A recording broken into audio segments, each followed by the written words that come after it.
इशरह ली सदरी व यस्सिर ली अमरी वाहलुल उक़दतम मिन लिसानी यफ़क़हू क़ौली। आज का हमारा टॉपिक तालीमी जायजा में है टेस्ट की अक़साम।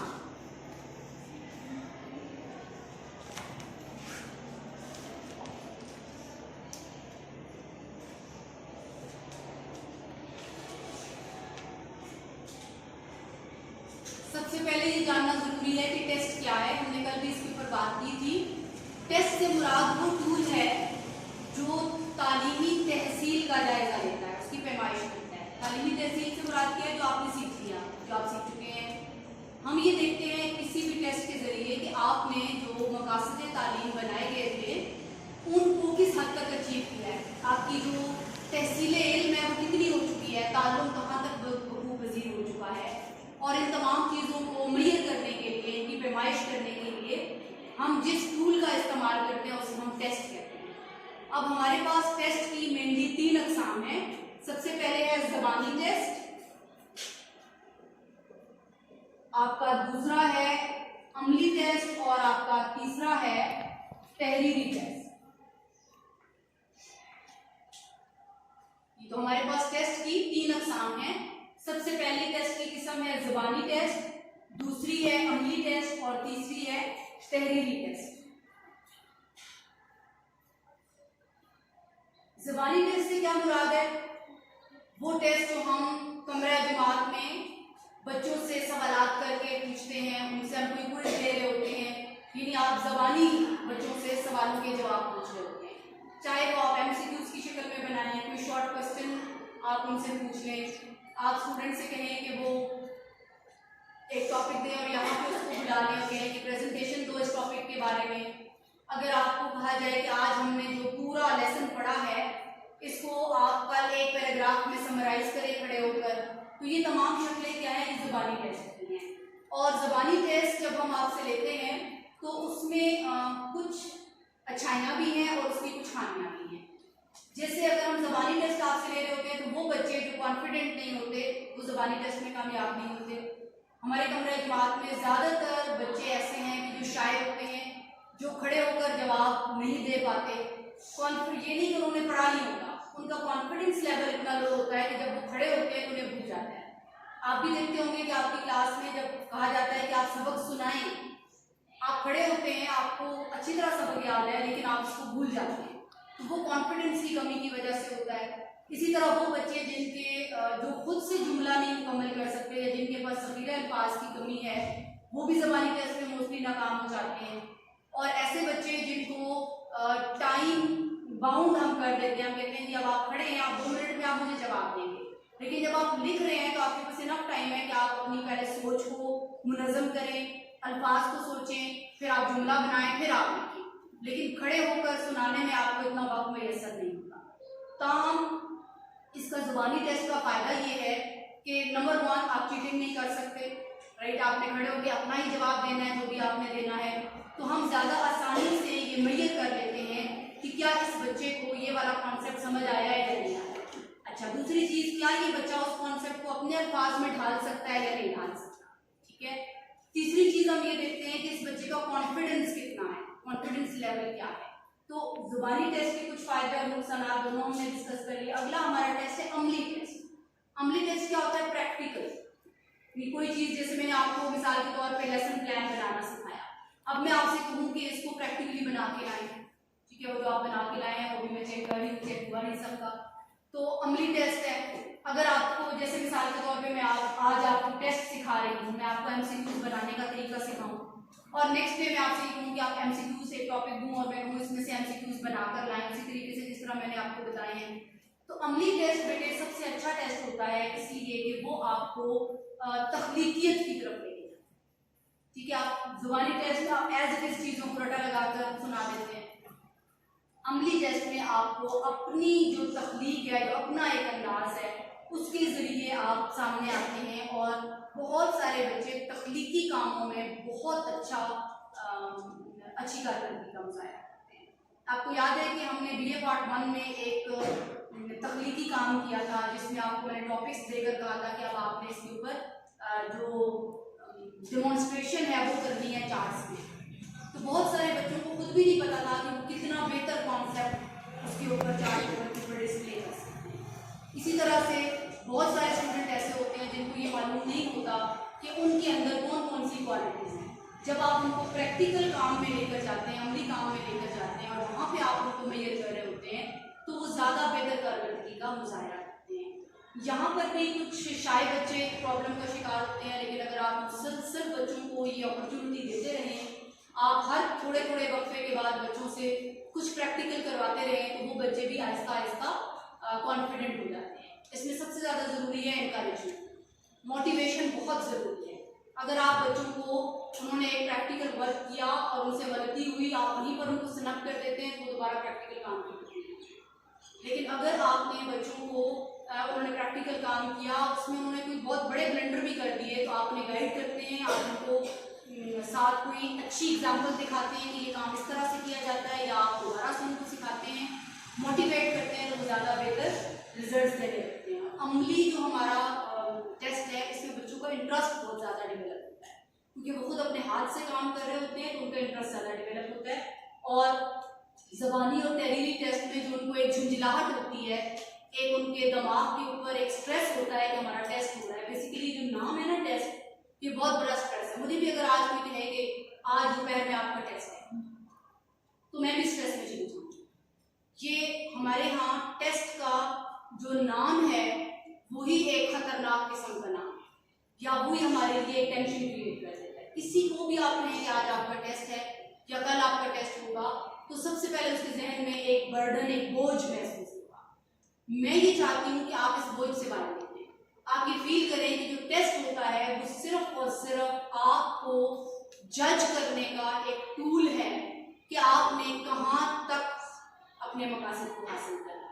तो इसका मतलब ये नहीं है कि आपको इसके ऊपर किसी शर्मिंदगी का सामना करना पड़ना है, या आपको नंबर आपके कम आए हैं तो आपको किसी प्रॉब्लम का सामना करना पड़ेगा।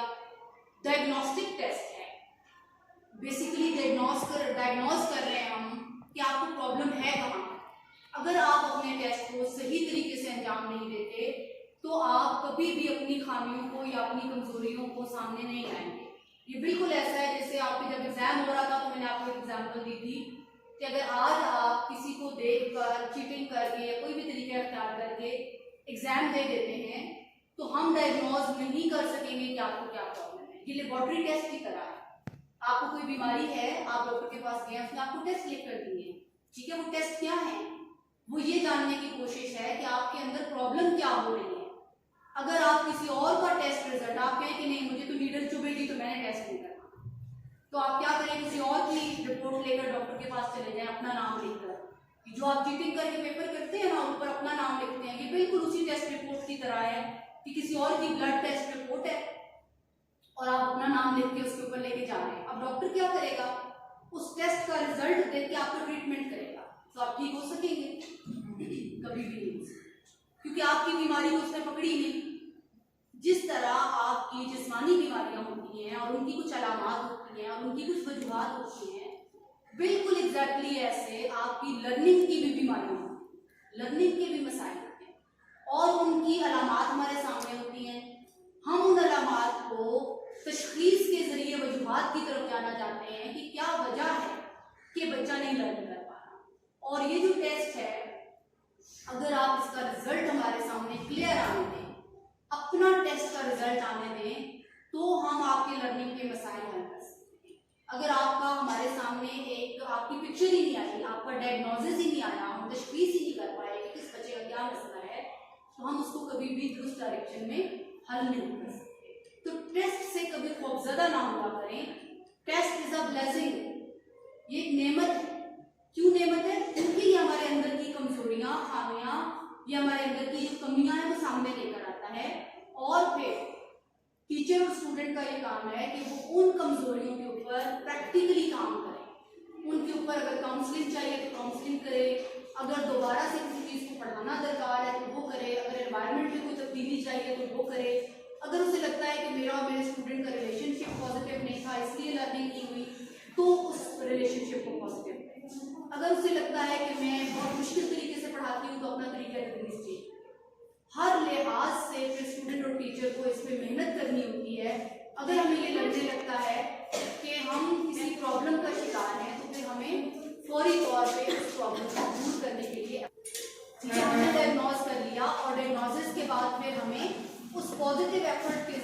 तमाम मसाइल को हल करना होता है जो कि लर्निंग के मसाइल हैं, तब जाकर किसी भी टेस्ट का फायदा। तीसरा टेस्ट है तहरीरी टेस्ट। इससे तो आप बहुत अच्छी तरह वाकिफ हैं, इससे आपका वास्ता बचपन से है और हमेशा तब तक रहेगा जब तक आप पढ़ रहे हैं। तहरीरी टेस्ट हमारा ऐसा टेस्ट है जिसमें हम स्टूडेंट को एक क्वेश्चन देकर उसे कहते हैं कि आप इसके बारे में जो कुछ जानते हैं वो आप लिखें। अब ये ऑब्जेक्टिव भी हो सकता है, ये सब्जेक्टिव भी हो सकता है। हमने उस दिन 2 टेस्टों की बात की थी, मौजूई और मारूजी। मारूजी क्या है, जिसमें एक ही आंसर दुरुस्त है और वो आपने तलाश करना है। मौजूई क्या है, जिसमें आपके पास खुला वक्त है और खुला ग्राउंड है, आप अपने तरीके से उसका जवाब लिखते हैं और वो हर बच्चे का मुख्तलिफ होता है। एक ही सवाल का जवाब हर बच्चा मुख्तलिफ अंदाज में देता है। इसका मतलब ये नहीं कि आप में से कुछ का जवाब ठीक होगा और कुछ का गलत होगा, अंदाज मुख्तलिफ हो सकता है। हाँ, ये जरूरी है कि टेस्ट में जो पूछा गया है आप उसका जवाब दें। ये ना हो कि टेस्ट में पूछा गया है क्या और आप जवाब दे रहे हो क्यों का, टेस्ट में पूछा गया हो कौन और आप जवाब दे रहे हो कैसे का। ठीक है, तो जरूरी ये है कि तहरीरी टेस्ट में सबसे पहले आप सवालनामा को अंडरस्टैंड करें। आपको पता हो कि क्वेश्चन है क्या, वो हमसे क्या पूछ रहा है। जब आप इस चीज को अंडरस्टैंड कर लेते हैं, ये तो बहुत सादा सी बातें हम कर रहे हैं, क्या क्यों कब कैसे, तो बहुत छोटे बच्चों के क्वेश्चन है। आप जिस लेवल पर अभी तालीम हासिल कर रहे हैं, आपके लिए यही सवाल थोड़े कॉम्प्लिकेटेड हो जाते हैं। हम कहते हैं जी फलां चीजों की फहरिस्त बनाए, हम आपको कहते हैं वजाहत करें, हम आपको कहते हैं दलाइल देकर साबित करें, हम आपको कहते हैं कि एक्सप्लेनेशन दें, हम आपको कहते हैं कि इनका जी तकाबली जायजा करें। 2 चीजें हैं, उनको कंपेयर एंड कंट्रास्ट करें। तो ये बहुत बड़े बड़े टेक्निकल टाइप के क्वेश्चन हैं। जब तक हम स्टूडेंट को ये नहीं सिखाएंगे कि वजाहत की कैसे जाती है, वजाहत करते हुए आपको किन बातों का ख्याल रखना है, आपको अगर 2 चीज़ों में जायजा लेना है, उनका आपस में मुकाबला करना है, मुवाजना करना है, उनके आपने पॉजिटिव नेगेटिव निकालने हैं, तो किस तरीके से आप निकालेंगे, तब तक आप जितनी मर्जी मेहनत कर लें आप उन सवालों के जवाब नहीं दे सकते। तो तहरीरी जो हमारा टेस्ट है वो उन तमाम बच्चों के लिए बहुत बेनिफिशियल होता है जो खड़े होकर जवाब नहीं दे सकते, या जो अमली जो टेस्ट है उसके अंदर पार्टिसिपेट नहीं कर पाते अपनी हेजिटेशन की वजह से, उनके लिए तहरीरी टेस्ट एक लाज़िम होता है। तो हम वो तहरीरी टेस्ट जैसे अभी हमारे लिए जाते हैं, पूरा साल हम पढ़ते हैं और आखिर में 3 घंटे का तहरीरी टेस्ट लेकर ये समझा जाता है कि हम उन बच्चों को मेजर कर रहे हैं, उनकी हम पैमाइश कर रहे हैं सही तरीके से। अनफॉर्चुनेटली गलत तरीके का पूरे साल की मेहनत को आप 3 घंटों में कभी भी जज नहीं कर सकते। हो सकता है उन्हीं 3 घंटों में स्टूडेंट बीमार हो सकता है उन्हीं 3 घंटों में वो अपने दिमाग में रखी इंफॉर्मेशन को ऑर्गेनाइज ना कर पा रहा हो सकता है कि उसको कमरा इम्तहान का जो स्ट्रेस है, जो माहौल है, जो एनवायरनमेंट वहाँ क्रिएट हुआ हुआ है, उस एनवायरनमेंट के अंदर वो रिकॉल ही ना कर सके जो कुछ उसने रखा हुआ है अपने जहन में। तो आप फिर उसकी पैमाइश करके कहते हैं कि ये वो नाकाम हो गया या वो कामयाब हो गया। तो यहाँ पर तहरीरी टेस्ट का सबसे बड़ा नुकसान हमारे सामने आता है कि हमें 3 घंटों में आप मेजर करना चाहते हैं, पूरे साल की परफॉर्मेंस को ये मुमकिन नहीं है। तो हम इसके फायदे अपनी जगह है, जो मैंने आपसे कहा कि जो शायद बच्चे हैं इसको आसानी से कर लेते हैं, आपके पास इनफ टाइम होता है अपनी जो बात है उसको बयान करने का, आप अल्फाज का ज़ख़ीरा ज़्यादा इस्तेमाल कर सकते हैं, आप डिफरेंट किस्म के जो सेंटेंस स्ट्रक्चर्स हैं उनका इस्तेमाल करते हुए इंस्पायर कर सकते हैं अपने एग्जामिनर को। So you have many positive points of this written test।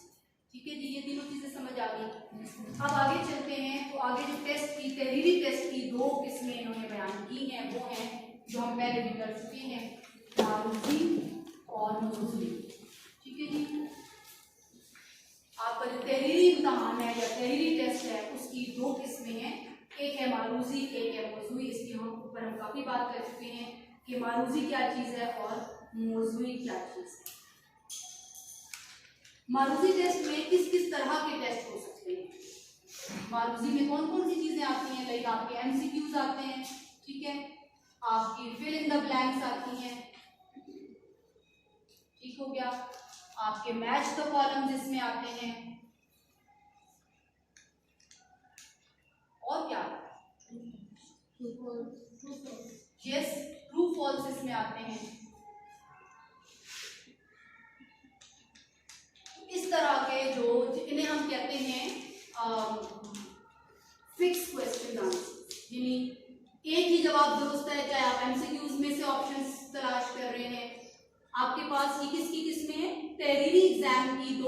मारूजी और मौजूई है, ठीक है। तहरीरी इम्तिहान की 2 किस्में मारूजी और मौजूई हैं। ये जो हम बात कर रहे हैं ये हम मारूजी के मुख्तलिफ अक़साम की बात कर रहे हैं कि अगर मैं कहती हूँ कि आपको ऑब्जेक्टिव टेस्ट लिया जाएगा तो आप क्या तवक्को करेंगे कि टीचर हमसे क्या पूछ सकता है। मैं एमसीक्यूज दे सकती हूँ आपको, मैं आपको फिल इन द ब्लैंक्स दे सकती हूँ, मैं मैच का कॉलम दे सकती हूँ, मैं ट्रू फॉल्स दे सकती हूँ, ठीक है। मैं आपको ये कह सकती हूँ कि एक डायग्राम बनाई है, ठीक है, लेबल द डायग्राम, ये मैं आपसे दे सकती हूँ। ये भी क्या है, लेबल द डायग्राम, ये भी आपकी मारूजी में आती है, ऑब्जेक्टिव में आता है। हर वो टाइप जिसमें आपको एक ही आंसर तलाश करना है, अपनी तरफ से आप कोई तफसीलात नहीं लिख सकते, वो क्या होगा, वो आपका ऑब्जेक्टिव या मारूजी है, ठीक है। मौजूई में क्या क्या आता है, सबसे पहले आपके मौजूई को हम जरा लिख लेते हैं। सबसे पहले आपके मुख्तसर जवाबात, जो हम आपको शॉर्ट क्वेश्चन आंसर देते हैं, उसमें भी आप अपनी तरफ से लिखते हैं, उसमें एक ही जवाब सबका नहीं होता। कुछ चीजें होती हैं जिनमें, जैसे अगर मैं कहूँ कि जी अमले तालीम के अनासर कौन कौन से हैं, वो ज़ाहिर बात है सब एक जैसे नहीं।